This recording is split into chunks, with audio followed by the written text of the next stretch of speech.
মা, ও মা, তুমি কি কাজে যাচ্ছ? হ্যাঁ রে মা, কেন বলতো? আমি তো তোকে রোজ বাড়িতে রেখে কাজে যাই, তাহলে হঠাৎ আজকে এমন ভাবে কেন বলছিস? না মা, তেমন কোনো ব্যাপার না। আসলে আজকে না আমার শরীরটা খুব খারাপ লাগছে। তোমাকে কেন জানি আজ ছাড়তে ইচ্ছে করছে না মা। সে কি কথা শোনা মা আমার, তোর কি জ্বর এসেছে নাকি বলতো? কই কই দেখি তো তোর জ্বর এসছে কিনা। না মা, আমার কোনো জ্বর হয়নি, কিন্তু আমার এমনিতেই ভালো লাগছে না। ও মা, আজকে কি তোমার কাজে না গেলে হচ্ছে না?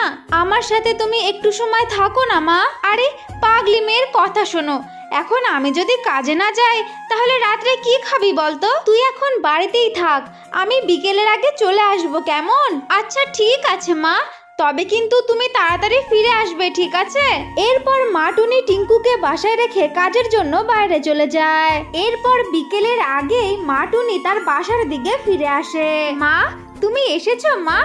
ও মা, তুমি তো দেখছি আমার জন্য ললিপপ কিনে এনেছো। কই দাও দাও মা, আমাকে ললিপপটা খেতে দাও। এই নে মা, ললিপপটা খা। আমি তো তোর জন্যই এনেছি, তাই না? তুই খাবি না তো আর কে খাবে বলতো? আমার তো ললিপপটা পেয়ে খুব মজা লাগছে মা। এই যা, আমার তো আবার খেলার মাঠে যাওয়ার সময় হয়ে গেল মা। তবে আমি এখন খেলতে যাই মা। আর মা, বলছি কি, তুমিও চলো না আমার সঙ্গে, মাঠে আমি খেলাধুলা করব, তুমি পাশেই বসে থাকবে। সে কি কথা রে, আমি তোর খেলার মাঠে গিয়ে কি করব বলতো? চলো না মা, চলো না। সকলের মা আসে বিকেলবেলা খেলার মাঠে এসে গল্প করে, আজ তুমিও চলো না মা। তোমাকে যেতেই হবে, না হলে আমি তোমার কোনো কথাই শুনবো না আজ। মেয়ে এমন জেদ করছে দেখে মা টুনি তার বাচ্চাটাকে নিয়ে খেলার মাঠের দিকে চলে যায়। আরে আরে টুনি দিদি যে, তা কেমন আছো? আজকাল তো তোমাকে আর দেখাই যায় না। হ্যাঁ দিদি, সারাদিন আমি কাজ নিয়েই ব্যস্ত থাকি, তাই আর কি তুমি আর দেখতে পাও না। এভাবেই টুনি আর পায়রা অনেক গল্প করতে থাকে। কথা বলতে বলতে সন্ধ্যা নেমে আসে। এরপর টুনি তার বাসায় ফিরে যায়। এভাবেই হেসে আনন্দে কাটছিল সব পাখিদের দিন। হঠাৎই একদিন এক দানব কাকের কালো ছায়া নেমে আসে ওই টুনিদের গ্রামে। হা হা হা হা হা, কি মজা! এই পাখিদের গ্রামে যে এতগুলো আমার খাবার আছে সেটা তো আমি জানতামই না। কি যে মজা লাগছে আমার, এবার আমি এই সবগুলোকে ধরে ধরে খেয়ে ফেলবো। এসব কথা বলে ওই দানব কাক অনেক জোরে জোরে হাসতে থাকে। আর কাক গিয়ে একটা বড় বট গাছের উপরে আশ্রয় নেয়। এভাবেই সেই দিনটা কেটে যায়। একদিন টোনার ছেলে পিঙ্কু রাস্তা দিয়ে হেঁটে যাচ্ছিল। এমন সময় পিঙ্কুর সামনে সেই দানব কাকটা চলে আসে। এসে ওই দানব কাক অনেক জোরে জোরে হাসতে থাকে। হা হা হা হা হা, পাখির ছানা, আমার যে পাখির ছানা খেতে খুবই ভালো লাগে। এমন কচি পাখির মাংস কত দিন থেকে খাওয়া হয় না আমার। তুমি এসব কি বলছো? কেন আমাকে খাবে? আমাকে খেও না, ছেড়ে দাও আমাকে, ছেড়ে দাও আমাকে, আমার বাবার কাছে যেতে দাও, আমাকে খেও না, আমাকে ছেড়ে দাও। ছোট্ট পিঙ্কু এইসব কথা বলে বলে অনেক জোরে জোরে কাঁদতে থাকে। কিন্তু ওই দানব কাক পিঙ্কুর কোনো কথা না শুনেই সেই পিঙ্কুর উপরে হামলা শুরু করে আর ঠুকরিয়ে ঠুকরিয়ে পিঙ্কুকে খেতে লাগে। আর ছোট্ট পিঙ্কু যন্ত্রণায় অনেক কাঁদতে থাকে। ওই দানব কাকটা যখন পিঙ্কুকে ওইভাবে খাচ্ছিল, ঠিক তখনই টোনা দূর থেকে দেখতে পায়। টোনা দেখে তার বাচ্চাকে দানব কাকটা খেয়ে ফেলছে। এই দেখে টোনা তাড়াতাড়ি করে সেইখানে চলে যায়। টোনার পায়ের আওয়াজ শুনে সেই দানব কাকটা ছুটতে সেইখান থেকে পালিয়ে যায়। ততক্ষণে ওই দানব কাক পিঙ্কুর পা দুটোকে খেয়ে ফেলেছিল। বাবা পিঙ্কু, তুই ঠিক আছিস তো? হায় ভগবান, আমার বাচ্চাটার সঙ্গে এটা কি হয়ে গেল? ওই শয়তান দানব কাক আমার ছেলেটার পা দুটোকে খেয়ে যে চিরদিনের মতো পঙ্গু বানিয়ে দিয়েছে। বাবা, আমি কি আর কখনো হাঁটতে পারবো না? আমার যে খুব যন্ত্রণা হচ্ছে। আমাকে বাড়ি নিয়ে চলো বাবা, আমাকে বাড়ি নিয়ে চলো। এইসব কথা বলে বলে ছোট্ট পিঙ্কু অনেক কাঁদতে থাকে। এভাবেই দিন কাটতে থাকে। এরপরে থেকে জঙ্গলের সব পাখিরা ভয়ে ভয়ে তাদের দিন কাটাতো। কেউ আর একা একা বাড়ি থেকে বের হতো না, কারণ ওই দানব কাক যাকেই একা পেত তাকে ধরে ধরে খেয়ে ফেলতো। টুনি দিদি, ও টুনি দিদি, তুমি কি আমার মেয়েটাকে দেখেছো? আমার ছোট্ট মেয়েটা একা একা ঘর থেকে বের হলো খেলাধুলা করার জন্য। আমি কত বারণ করলাম, কিন্তু দিন গড়িয়ে রাত চলে এলো, কিন্তু আমার বাচ্চাটা যে ফিরে এলো না। বলো না গো টুনি দিদি, তুমি কি আমার মেয়েটাকে দেখেছো? মিনু দিদি, আমি যে তোমাকে কি বলে সান্ত্বনা দেব আমি বুঝতে পারছি না। হ্যাঁ, আমি জানি তোমার মেয়েটাকে ওই দানব কাকটা খেয়ে ফেলেছে। আমি যখন কাজ থেকে বাড়ি ফিরছিলাম তখন দেখি ওই দানব কাকটা তোমার মেয়েটাকে ঠুকরিয়ে ঠুকরিয়ে খাচ্ছে। আমি কোনো মতে আমার প্রাণটাকে বাঁচিয়ে এখানে ফিরে এসেছি। ও আমাদের সকলকে খেয়ে ফেলবে গো, আমাদের সকলকে খেয়ে ফেলবে। তুমি এসব কি বলছো টুনি দিদি? ওই শয়তান দানব কাকটা আমার মেয়েটাকে খেয়ে ফেলেছে। আমি এখন আমার মেয়ে ছাড়া কিভাবে বাঁচবো? আমার মেয়েটা ছাড়া যে আমার আর কেউ ছিল না, আমার আর আপনজনও কেউ নেই, আমি কি করে বাঁচবো? এইসব কথা বলে মিনু কাঁদতে কাঁদতে সেখান থেকে চলে যায়। আর টুনি পাখি আর টিঙ্কু মিনুর দিকে নির্বাক হয়ে তাকিয়ে থাকে। চারিদিকে যেন দানব কাকের আতঙ্কে হাহাকার পড়ে যায়। পাখিরা ভয়ে ভয়ে কাজে না গিয়েই তারা ঘরের মধ্যেই তাদের দিন কাটাতে থাকে। টিঙ্কু, মা আমার, তোর বড্ড খিদে পেয়েছে বল? মা, তুই বাড়িতে একা একাই থাক, আমি বাইরে যাই, আমি তোর জন্য কিছু খাবার জোগাড় করে নিয়ে আসি। না মা, তোমাকে কোথাও যেতে হবে না, আমি না খেয়ে থাকার কষ্ট সহ্য করে নিতে পারবো, কিন্তু তোমার যদি কিছু হয়ে যায় আমি সেটা সইতে পারবো না মা, আমি তোমাকে ছাড়া বাঁচতে পারবো না। মা, তোমাকে বাইরে যেতে হবে না, আমি কিছুই খাবো না, তুমি যেও না মা। এইসব বলে টিঙ্কু অনেক কাঁদতে থাকে, কারণ টিঙ্কুর যে অনেক জোরে খিদে পেয়েছে। তাও টিঙ্কু তার মাকে কিছুই বুঝতে দেয় না। অনেক দিন হয়ে গেল ওই পাখিগুলো যে ঘরের বাইরে আসছেই না। এমন ভাবে যদি চলতে থাকে তাহলে আমি কি খাবো? আমি তো না খেতে পেয়ে মারাই যাব। না, আমাকে কিছু একটা করতেই হবে। এই কথা বলে ওই দানব কাক সেইখান থেকে উড়ে চলে যায় পাখিদের ঘরের সামনে। ওই দানব কাকটা এখন থেকে যাকে সামনে পেত তাকেই ঠুকরিয়ে ঠুকরিয়ে খেয়ে ফেলতো। না, আর এভাবে চলতেই পারে না, আমাকে একটা কাজ করতে হবে, ওই দানব কাকটাকে উচিত শিক্ষা দিতেই হবে। এরপরে পাখিরা চুপি চুপি একটা মিটিং এর আয়োজন করে, ওই দানব কাকটাকে মারার পরিকল্পনা করে। পরের দিন টুনি পাখি ওই দানব কাকটাকে ধরার জন্য একটা ফাঁদ তৈরি করে। আরে আরে, ওই তো একটা ছোট্ট পাখির ছানা, কতদিন পরে একটা কচি মাংস পেলাম, যাই ওকে গিয়ে এক্ষুনি খেয়ে আসি। এই কথা বলে দানব কাক সেই পাখির বাচ্চাটাকে খাওয়ার জন্য সেইখানে চলে যায়। ঠিক তখনই একটা জাল এসে কাকটার গায়ের উপরে পড়ে, আর কাকটা সেইখানেই বন্দি হয়ে যায়। আর সব পাখিরা ছুটতে সেইখানে চলে আসে। আমাকে ছেড়ে দে বলছি, আমাকে ছেড়ে দে, আমি যদি এইখান থেকে বের হতে পারি তাহলে কিন্তু তোদের সকলকে আমি খেয়ে ফেলবো। চুপ কর শয়তান কাক, তোর জন্য আমরা সবাই অনাহারে কাটিয়েছি, আর আমরা আমাদের অনেক প্রিয়জনকে হারিয়েছি। তোকে কি আমরা এমনি এমনি ছেড়ে দেব? তোকে তো আজকে মরতেই হবে, আর আজকে তোকে জ্বলে পুড়ে মরতে হবে। এই কথা বলে টুনি পাখি সেই কাকের গায়ে আগুন লাগিয়ে দেয়, আর কাকটা জ্বলে পুড়ে সেইখানেই মারা যায়। এরপরের থেকে জঙ্গলের সব পাখিরা ওই জঙ্গলে খুশি খুশি থাকতে লাগে। তুমি যদি আমার জন্য কিছু না করতে পারো, কমসে কম তুমি নিজের জন্য তো কিছু করো। তুমি তো সারা দিন এই বাসার মধ্যে শুয়ে বসে থাকো, আমি একা একা এই সংসারের দায়িত্ব কি করে নেই বলো তো? তুমি তো আমাদের ডিমগুলোকেও ঠিকভাবে দেখাশোনা করো না, আর তার উপরে জঙ্গলের বাইরেও যাও না তুমি খাবার আনার জন্য। তাহলে আমি কি করব? টুনি পাখি সব সময় এই সমস্ত কথা নিয়েই তার স্বামীর সঙ্গে ঝগড়াঝাটি করত, কিন্তু টোনা টুনির কোনো কথাই কানে নিত না, সব সময় ওই বাসার মধ্যেই শুয়ে বসে থাকতো। আরে টুনি, তুমি সব সময় এত চিল্লামিল্লি কেন করো? একটু চুপ করে থাকতে পারো না? শুনে রাখো তুমি আমার কথা, আমি কোনো কাজই করতে পারবো না, আর আমার তোমার কোনো সহায়তারও প্রয়োজন নেই। টোনা, তুমি একটা কথা শুনে রাখো, এখন তুমি ইয়াং আছো তাই তুমি যা খুশি তাই বলছো, কিন্তু একটা সময় আসবে যখন আমরা দুজনেই বুড়ো হব, তখন এই বাচ্চাগুলো আমাদের শেষ বয়সের সাহারা হবে। এর আগের বারও আমি ডিম পেড়েছিলাম, কিন্তু তোমার বেখেয়ালির কারণে ওই জঙ্গলের চিল এসে আমাদের ডিমগুলোকে খেয়ে গেছে, কিন্তু এইবার আমি নিজেই আমার ডিমগুলোকে দেখাশোনা করব। আর হ্যাঁ, এখন থেকে আমি যখন খাবার আনবো তখন শুধু আমি আমার নিজের জন্যই খাবার আনবো, আমি তোমার জন্য কোনো খাবার আনতে পারবো না, তোমারটা তুমি দেখে নেবে কেমন? এরপরে থেকে টুনি পাখি একা একাই তার ডিমগুলোকে দেখাশোনা করত, আর একা একাই জঙ্গলে গিয়ে খাবার খুঁজে নিয়ে আসতো, কিন্তু টোনা তাকে কোনো কাজে সাহায্য করতো না।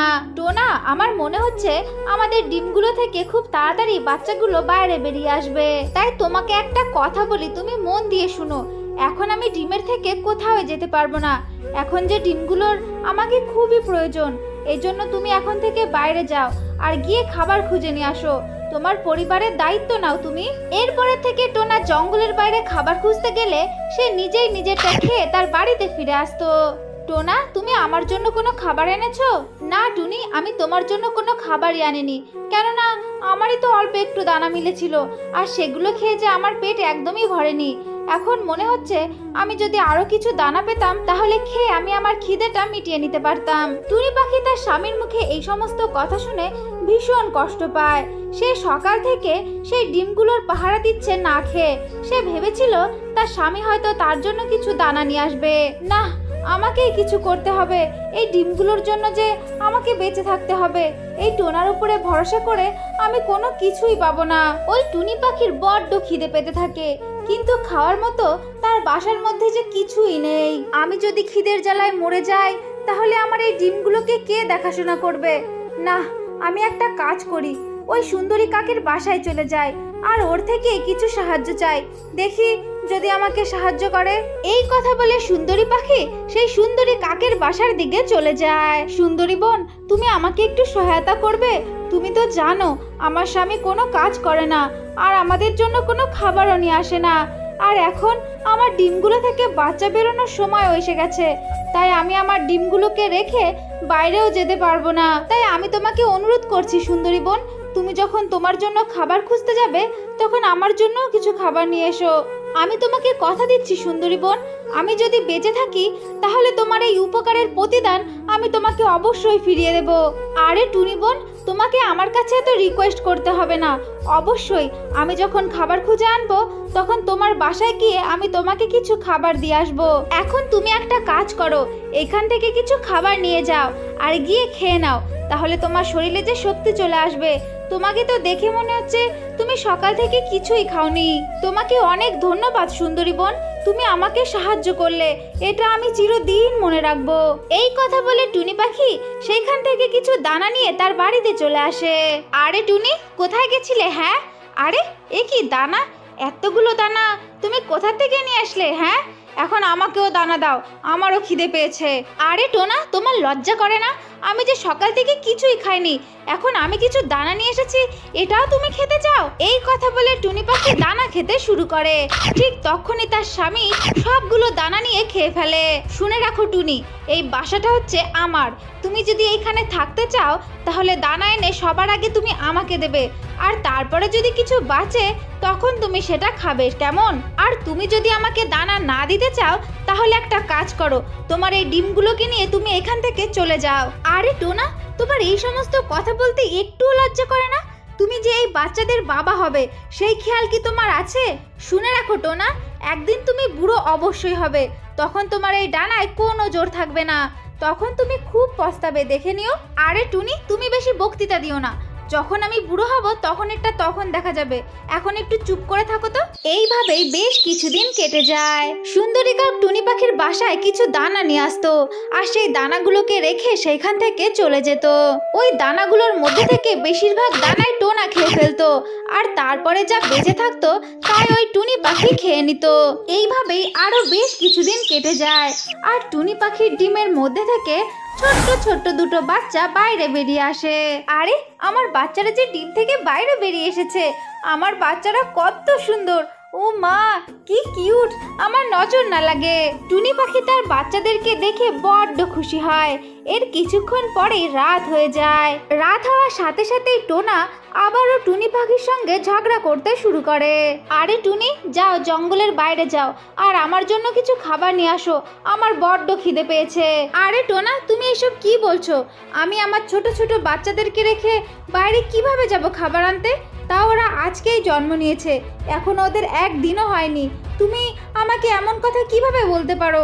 আরে টুনি, তুমি যদি আমার জন্য এখন খাবার না নিয়ে আসতে পারো তাহলে আমার বাসা থেকে তুমি এক্ষুনি বেরিয়ে যাও, আর হ্যাঁ, তোমার এই বাচ্চাদেরকে নিয়েও বেরিয়ে যাবে, কেমন? টোনা, তুমি এমনভাবে বলো না, তুমি আমার পরে একটু দয়া করো, আমি এই ছোট ছোট বাচ্চাদেরকে নিয়ে কোথায় যাব? তুমি একটু এদের দিকে তাকাও তো, তোমার কি একটুও মায়া হয় না? না, আমার কোনো মায়া হয় না, তুমি যাও তো, এখন আমার বাসা থেকে বের হয়ে যাও। টোনা ওই রাতের বেলায় তার বাচ্চা সমেত টুনিকে সেই বাসা থেকে বের করে দেয়। টুনি তার ছোট ছোট বাচ্চা দুটোকে নিয়ে সেইখান থেকে চলে যায়, কিন্তু টুনি জানতো না সে কোথায় যাচ্ছে। টুনি যখন উড়ে উড়ে যাচ্ছিল ঠিক তখনই টুনি একটা খালি বাসা দেখতে পায়। আমার মনে হয় কোনো পাখি তার বাচ্চাকে উঠিয়ে একটা নতুন বাসাতে চলে গেছে, আর এই পুরনো বাসাটাকে এইখানেই ফেলে গেছে। এখন আমি আমার বাচ্চাদেরকে নিয়ে আপাতত এই বাসাতেই থাকি। এই কথা বলে টুনি পাখি তার বাচ্চাদেরকে নিয়ে সেই বাসার মধ্যেই থাকতে লাগে। টুনি পাখি অনেক কষ্ট করে তার বাচ্চা দুটোকে নিয়ে সেইখানেই থাকতে লাগে। কিছুটা টাইম বাইরে গিয়ে সে কিছু খাবার নিয়ে এসে সেই বাসার মধ্যেই তার বাচ্চাদেরকে নিয়ে থাকতে লাগে। এইভাবেই বেশ কিছুদিন কেটে যায়, আর টুনির বাচ্চারা বেশ বড় হয়ে যায়। মা, তুমি একা একা কত কাজ করো, আজকের পরের থেকে আমরাও দুজন যাব, তোমার কাজে তোমাকে সাহায্য করব। অবশ্যই আমার বাচ্চারা, এখন তো তোমরা বড় হয়েছো, এখন তোমরা দুজন আমার সঙ্গেই যাবে। আর তাছাড়া তোমাদেরকে তো এখন থেকেই শিখতে হবে, কারণ মা বাবা বুড়ো হলে তো তাদের দেখার দায়িত্ব তাদের সন্তানেরই থাকে, তাই না?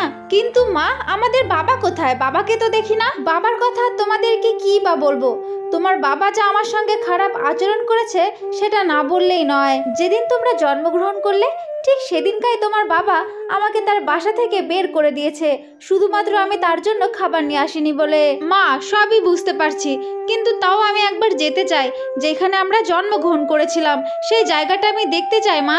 আচ্ছা ঠিক আছে ঠিক আছে, তোমরা যখন এতটাই জেদ ধরছো তাহলে চলো তোমাদেরকে দেখিয়ে নিয়ে আসি। এই কথা বলে ওরা তিনজন সেই পুরনো বাসার দিকে চলে যায়। বাচ্চারা, তোমরা দুজন যাও, ওইদিকে সামনেই আছে তোমাদের বাসা, আমি যাব না ওইখানে, আমি তোমাদের জন্য এইখানে অপেক্ষা করব, এখন তোমরা যাও। এরপরে ওরা দুজন সেই পুরনো বাসার কাছে চলে যায়। ওরা দুজন ওইখানে গিয়ে দেখে একটা পুরনো বাসার মধ্যে একটা বৃদ্ধ পাখি তার মধ্যে পড়ে আছে। আরে তোমরা কারা? এখানে কেন এসেছো? আমরা হচ্ছে টুনি পাখির ছানা, আমার মায়ের নাম হচ্ছে টুনি। আরে তোমরা তাহলে টুনি পাখির ছানা? হ্যাঁ, আমরা দুজন টুনি পাখিরই ছানা। আমরা দুজন এখানে এসেছি দেখতে যে আমরা কোথায় জন্মগ্রহণ করেছিলাম। কিন্তু তুমি কে? আরে তোমরা দুজন কি পারবে তোমার মা টুনি পাখিকে এখানে ডাকতে? আমি তো উঠতে পারি না, না হলে আমি নিজেই যেতাম, আমার ডানায় আর কোনো জোর নেই। এইদিকে অনেক সময় কেটে যাওয়া সত্ত্বেও তাদের বাচ্চারা ফিরে আসে না, এই জন্য টুনি পাখি নিজেই সেই পুরনো বাসার কাছে চলে যায়। তখন টোনা পাখি টুনিকে দেখে প্রচন্ড কান্নাকাটি করতে থাকে, আর কান্নাকাটি করতে করতে বলে, আমাকে ক্ষমা করে দাও টুনি, আমাকে ক্ষমা করে দাও, আমি জানি আমি তোমার সঙ্গে অনেক খারাপ ব্যবহার করেছি। টোনা, তোমার কথা তুমি পরে শেষ করবে, কিন্তু তুমি আগে এটা জেনে নাও আমি এখন আমার জীবনে অনেক খুশি, আর আমার যে দুটো বাচ্চাটাকে দেখছো না, এরা আমার অনেক ধ্যান রাখে, আর আমার বাচ্চারা থেকে থেকে আমাকে মা মা বলে ডাকে। আমার মনটা যে বড্ড খুশিতে ভরে যায়। কিন্তু তোমার কাছে কি আছে? এই চুপচাপ পড়ে থাকা ছাড়া আর তো কিছুই করতে পারো না তুমি। মনে করো সেই দিন তুমি আমার সঙ্গে কত খারাপ ব্যবহার করেছিলে, আর ওই রাতে যেদিন আমার বাচ্চারা জন্ম নিল তুমি সেদিনকাই আমাকে। চুপ করো টুনি, চুপ করো, আমি সব জানি, আমি তোমার সঙ্গে কত খারাপ ব্যবহার করেছি, আমি সব জানি। এখন আর তোমাকে আমার কিছুই বলার নেই, ব্যাস তুমি আমাকে শুধু ক্ষমা করে দাও টুনি, আমাকে ক্ষমা করে দাও। না, আমি চুপ করব না, আর আমি ওই রাতের কথা কখনোই ভুলবো না, যখন তুমি আমার ওই ছোট্ট ছোট্ট বাচ্চা দুটোকে সমেত আমাকে তোমার বাসা থেকে বের করে দিয়েছিলে। তুমি জানো আমি ওই রাতে বুঝে উঠতে পারছিলাম না আমি আমার ছোট ছোট বাচ্চাদেরকে নিয়ে কোথায় যাব, কিন্তু আমি হয়তো কোনো ভালো কাজ করেছিলাম যার ফল আমি সেই রাতে পেয়েছিলাম, যার জন্য এখন আমি আমার বাচ্চাদের সঙ্গে জীবিত আছি। তুমি বলো আমি তোমাকে কিভাবে ক্ষমা করে দেব? ওই রাতে আমি তোমার কাছে অনেক মিনতি করেছি যাতে তুমি আমাকে তোমার বাসা থেকে না বের করো, কিন্তু তুমি আমার কোনো কথাই শুনলে না। তুমি একটা কথা স্পষ্ট করে শুনে রাখো টোনা, আমি যদি তোমাকে এখন ক্ষমা করেও দিই, কিন্তু আমার এই ছোট ছোট বাচ্চা দুটো তোমাকে কখনোই ক্ষমা করবে না, কারণ ওরা ছোটবেলা থেকে তোমার আদর কখনোই পায়নি, তোমার স্নেহের থেকে অনেক দূরেই ছিল। মা চলো এখান থেকে, আমি তোমাকে এইভাবে দুঃখী অবস্থায় একদমই দেখতে পারছি না। এখন আমার মনে হচ্ছে এইখানে আসার জন্য আমার জিদ করাটা একদমই উচিত হয়নি। মা তুমি আমাদেরকে ক্ষমা করে দাও, আমার জন্যই তোমাকে এখানে আসতে হলো, আর তোমাকে সেই আবার আগের পুরনো দুঃখগুলো পেতে হলো। এখন চলো মা, আমরা আর কখনোই এইখানে আসার জেদ করব না। এই কথা বলে ওরা তিনজন সেইখান থেকে চলে যায়। তখন টোনা অসহায় হয়ে ওদের তিনজনের দিকে তাকিয়ে থাকে। এখন টোনার আফসোস করা ছাড়া আর কিছুই করার ছিল না। তাহলে বন্ধুরা, আমরা এই গল্প থেকে এটাই শিক্ষা পাই, আমরা যৌবনকালে যে সমস্ত কর্ম করব সেই সমস্ত কর্মের ফল বৃদ্ধ বয়স হলেও আমাদের সামনে আসবে। এই জন্যই যৌবনকালে এমন কাজ করো যেগুলো বুড়ো বয়সে আমাদেরকে আরাম দেয়। আর তা না হলে টুনি পাখির স্বামীর মতো পস্তানো ছাড়া আর কোনো কিছুই হাতে থাকবে না। তাহলে বন্ধুরা, আমাদের গল্পটা যদি পছন্দ হয়ে থাকে তাহলে অবশ্যই লাইক করবে আর চ্যানেলটাকে সাবস্ক্রাইব করে দেবে। কেমন?